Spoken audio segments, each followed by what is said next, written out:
It's really hurts you to watch something you worked hard for, you paid for, you waited days and days to get to be just thrown onto a porch by the delivery man.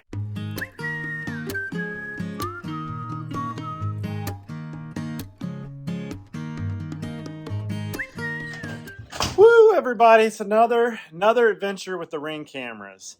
These have been a really interesting investment, and they have allowed me to see a lot of things that happens at my house, especially when I'm away at work. I know when Samantha gets here. I know when somebody comes in the yard. I know if somebody's looking for me.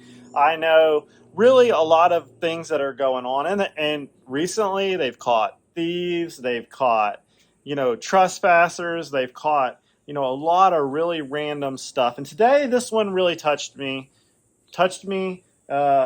the wrong way, and really brought back some memories as far as life lessons. So recently, Samantha had wanted one item really bad, and I watched her research it and scroll through pages and pages until finally she found what she wanted to purchase.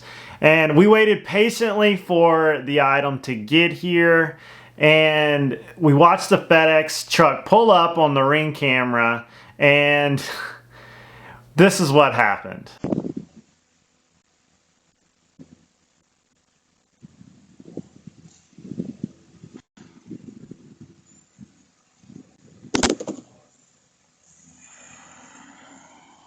It's really hurts you to watch something you worked hard for, you paid for, you waited days and days to get to be just thrown onto a porch by the delivery man. And I know you've probably felt the exact same, just heart-wrenching, like, am I going to get to the package? Is it going to be broken? And am I going to have to wait days and days and days to maybe return it and not actually be returned? And then, or have a defective product because I just can't take the time to send it back. Well, the definition of integrity, which was taught to me in the military, in the Army, was, are you doing the right thing even when nobody is watching? And this video was one that I really kind of wanted to talk about that, and it seems to be missing in today's society. It's like, I'm not being watched right now, so I can mistreat somebody's personal item, something that they really care about. And I was really heart-wrenched to watch this happen. But when I saw our personal mailman, the man that delivers our mail every day, come up to the yard, and he saw the package on the ground, he fixed the package, and he even hid it to where, with care, nobody would take our package. And that made my heart just melt, because here on one end of the spectrum is somebody that didn't care about my product or my personal belongings or Samantha's personal belongings. And then here was this man that did his job with care. And I look at it and I'm just, I have so much more respect for our mailman that he did that. Even though I had a ton of respect for him before because he is a nice guy and he always says hello. But the fact that he went out of his way to correct something that somebody else has done was awesome. See, when I was at Officer Candidate School back in the day, Fort Benning, Georgia, I was coming out of the back of the chow hall, and we had to do push-ups when we came out of the chow hall. One for every week you're at Officer Candidate School. It's like just a thing, it's like one of those camaraderie builders. And I think we were on maybe week 3, and I came out the back of the chow hall and I did 3 push-ups, but they weren't quite to standard, because the motto of Officer Candidate School was standards, no compromise. And Captain McEwen saw me from across the parade field, and he came over there and just face melted me in front of everybody. And he said, "Motley, what is the definition of integrity?" And I said, "Sir, it's doing what is right even though nobody is watching."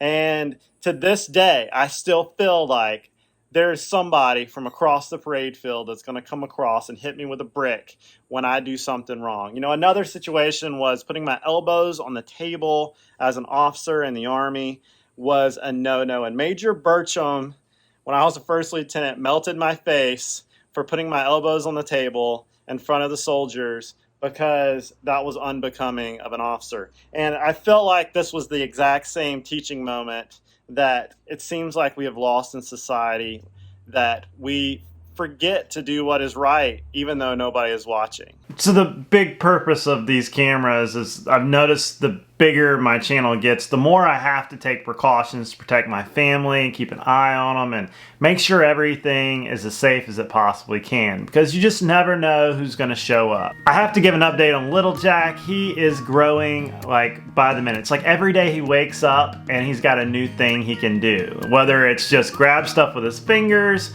or make cool little noises. And what do you think, little man? You're doing so good standing. You're gonna be running around here before you know it. Isn't that right, little Jack? Yeah, I know. Rawr.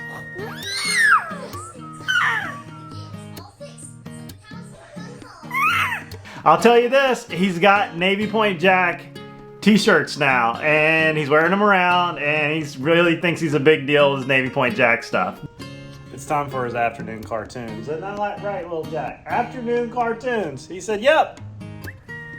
Oh, he's got new apparel for his Navy Point Jack YouTube channel. It's pretty cool. Y'all check it out. Don't you, little Jack? You got apparel for your YouTube channel. Go like and subscribe to his channel, Navy Point Jack on YouTube, and he's got an Instagram page.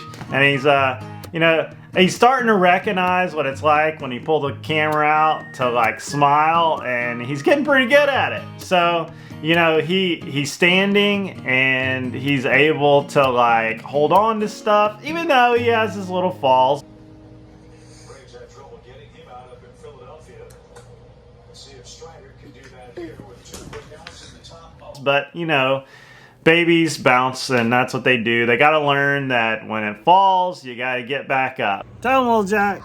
Tell him. Tell him. Rawr, rawr, rawr, rawr.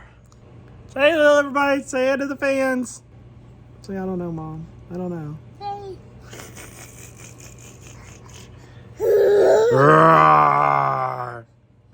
So little Jack only knows backwards when he's crawling. Tell him, little Jack, you only know backwards right now. That's a good green ball, man. It's a good green ball. You got it, little man. Nobody's holding on to you. Uh-oh. I got you. You made it. Get back up on your feet. And we've had a great time, you know, showing him stuff. We try to take him as many places as possible. Where are we, Samantha? Gary's. We're at Gary's Beer Garden. That's right. Yeah, and they're having an art festival. Because we just feel like, you know, he needs to be associated, because it really takes a tribe to raise a child. You know, all your friends have input in the personality and being outgoing of your child. He's got to be socially strong. But that's all I got for today's vlog, everybody. I just wanted to ask, like, what do you think about when this stuff happens to your package? If you were in the same spot, would you call it a toss or a throw? I'm just glad we have a mailman that cares and that is part of the community, and I think that's the way it should be, that you see yourself as part of the community, not just out there throwing packages on somebody's doorstep. But I'll see you guys on the next vlog. See you later. Struggle is real. The struggle is real. Struggle, man. It's a struggle. Okay. Please show me how to wiggle. I really want to learn. I'd like to watch you first, and next I'll take my turn.